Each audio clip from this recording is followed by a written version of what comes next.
La gentillesse extrême n'est pas une vertu, c'est une stratégie de survie. La fausse gentillesse, c'est le masque de la lâcheté.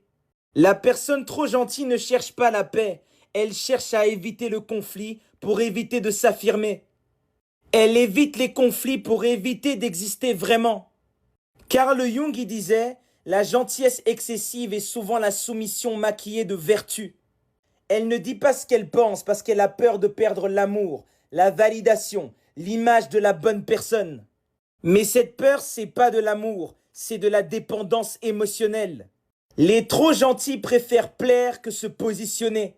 Ils croient que se taire, c'est être fort, alors qu'ils sont en train de se trahir.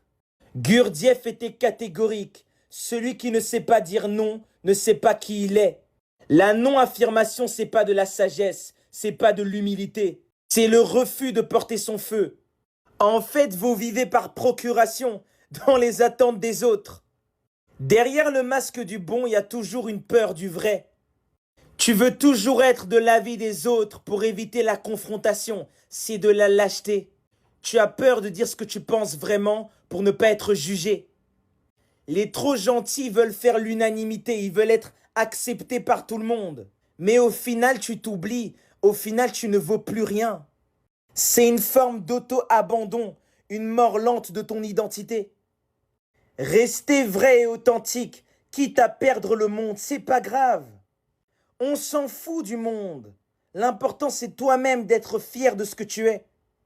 Et de t'affirmer, accepter que tu as des valeurs et que tu dois les défendre à tout prix. Arrêtez d'être gentil, soyez juste et tranchant. La gentillesse extrême est un poison lent. Elle détruit la volonté, l'élan, la voix. Celui qui ne s'affirme pas choisit la survie, pas la vie. Sri Aurobindo y disait « N'aie pas peur d'être haï, aie peur de ne jamais être toi-même ».